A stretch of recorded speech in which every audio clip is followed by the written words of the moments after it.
I'm trying not to speak too much because this is very emotional for me with this group of kids that you have entrusted me with their education, and that I can't tell you how much you all mean to me. Like, you all also are also like my own kids, and you've known me, before I've had my own children, and you've not only taught me about being a good cello teacher, but also about how to be a good mom, and all of you are role models to me about how to be a good parent, and I'm just forever grateful and thankful to know you all. And this is not goodbye, it's just a transition and acknowledgement of the next chapter you're about to have. And I've told you this individually this week, but I'll say this again, that I feel the number one piece of advice I can give you as a musician and cellist, however you decide to take cello from here on out, is don't stop growing your ears. And that's something my jazz father told me. He meant a lot to me, and even as a jazz pianist, like, he was one of the most influential people on me. And what I mean about that is keep going to concerts, listen to recordings, try new artists you haven't heard, new different genres, play with friends, play for yourself when you need a moment, and for yourselves. The perfect example of, I can tell you of somebody who does that still, and they're not a professional musician, is my husband. For example, he just 2 days ago, we were playing for his department over his U of L department for their retreat, and we decided to read some duets for a faculty member who's retiring. And he's honestly, even though he doesn't play all the time, he's one of my favorite people to play with in the whole world, because it's always about growing your ears, because your ears will always influence your hands, even if you haven't been playing in a long time. It really does something for you, not only for your own playing, but just for your own well-being and growth as a person. I was thinking about trying to describe each of you individually, but honestly, you all, I think one of the reasons that makes you all so special is that you all are so similar, and that you are, as cellists, you are very thoughtful. I feel like I've done my job as a teacher in the sense that you all know how to approach a piece and analyze it and make good artistic choices. That you always pick something not just because, oh, that's easy or I like it. You actually know the background of why you make those decisions. And even though it doesn't always feel like you can execute it the way you want it, you have that knowledge, and every performance that you do is always a rehearsal for the next performance. Now individually, let's see, Isaac, I have known you 5 years, and you started studying with me more like 4 years, I believe, but Isaac, Jake, and Eva have all been my Westport kiddos, so I've all known you since middle school. Well, actually, I've known all you since middle school, but I've been your coach over at Westport, and so we've had a lot of very fun early morning memories. There's all I can really say. And I have to acknowledge also Mr. Zillage, who's not here today, but a huge influence for you three. And I know that you mean so much to him, so we'll call him later. And I also have to acknowledge Ms. Rouse, who's been a big influence for Isaac and Eva over at Ballard. And I just know that these two orchestra teachers, even though they couldn't be here today, they did want to be here, and they just think very fondly of both of you. If I picked a word for you, Isaac, it would be kindness, being very thoughtful and kind, as a person, and that's always going to serve you well.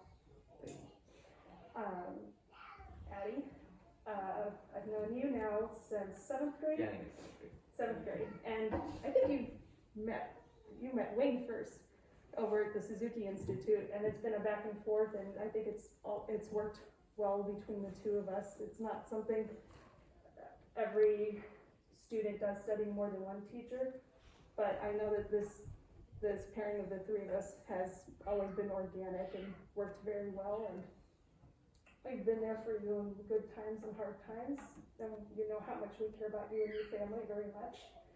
And I would describe you as very humble and brilliant. Like you're one of those people that's very quiet about, because in the sense that you're very thoughtful about everything that you do. And I just love how like humble you are about how you approach everything, and it's very endearing. Jake, I've known since sixth grade. I remember Jake very well on my first day because, let's see, I've been here 8 years, and that was, I had been living here for years, so I was still trying to find my groove in Louisville, and Mr. Zilch invited me to be the Westbrook coach, and I remember Jake specifically on that very first day because he was so bright and happy and so excited about playing cello. Even though he couldn't do anything yet, he was just so happy to get his hands on playing a cello. And I just remember that from day one, and it made my job easier and more relaxing and something to look forward to. Like, all of the Westport kids, honestly, are very special kids, but like, I remember you day one because of that. And you have just an amazing attitude with everything that you've gone through in your growth, you know, as a person and musician. And I would describe you as just very passionate and hardworking. And everyone's just going to be so lucky to know you and play with you and everything. So it's been quite a ride. And Grace, honestly, I know it's probably you've heard it a million times, but I mean, what better word to describe Grace than grace? You are just very graceful and thoughtful in everything you do. I've known you now since 5th grade, so it's 7 years this month. I know you because Miss Preston, I think, recommended studying with me, and so it's also been like a very good organic way of, you know, co-teaching with Grace, and you know. Well, we play the sectionals at school too. Yes, and sectionals. So I know Miss Preston has been a very big influence in your life, and we both I feel like almost every time we've been in an orchestra together, when I come to substitute, we're talking about, oh, Grace is doing so great. So, like, you just are such a hard worker, and you also exhibit, actually I would say it's for both you and Isaac, like you both exhibit like the qualities of your faith so well, and I know that how meaningful your faith is for you both, and just very proud of you as a cellist and human being, and you're just going to go on and blow everyone away. All of you will, but yeah. So it's been quite an adventure. So for me, this class will always have a very special place in my heart, and Eva, of course, is part of the honorary group of that, but you got one more year. You're going to have to wait to learn some of this stuff. So, but Eva has been a delight, and she works so hard on everything, and always very positive attitude. And also, I have to say, pandemic-wise, you learn, I think I can say this like as a teacher, that the pandemic has been an interesting experience to go through in terms that you see how the values and priorities of students shift as you go through things.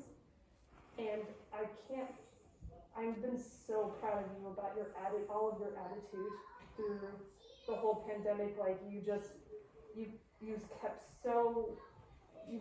been so committed about not just music, but just like getting through everything, and just with a positive attitude. Like you guys are also like the ones who are like you know, leading the way with everybody else about the attitude and being, you know, about being positive and, you know, and all that. And I'm also very proud of you for that, for just being so committed with your own discipline, like with your studies throughout the pandemic, because that's very, very difficult. It's been hard on everybody, but you all really committed to it, because it's harder to do that with online lessons. And I've been proud of how much you've thrived under online lessons. And actually, Grace, I haven't seen her defense for 2 years. She's been exclusively online for 2 years. So that's really amazing that you doing the third suite with just online lessons. That's really something.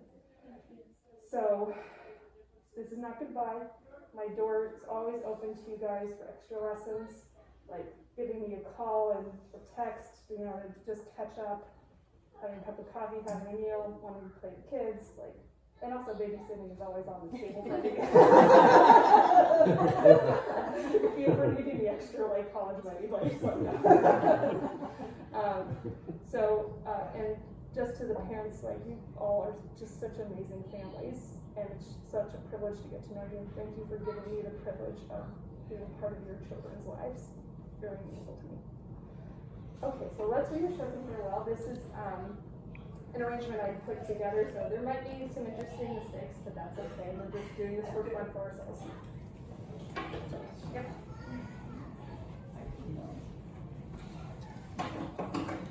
No, you're fine.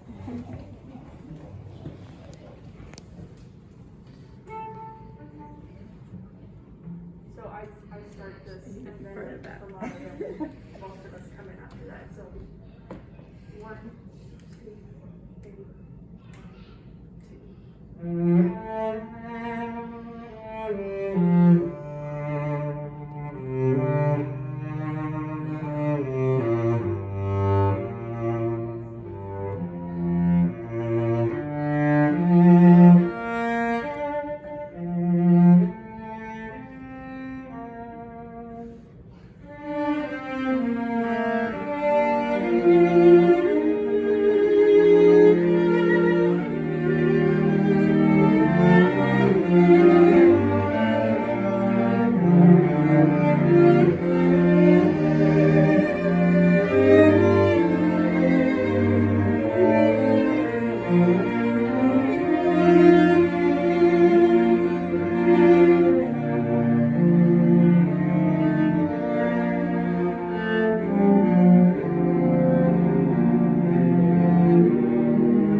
See, all the improv you learned worked.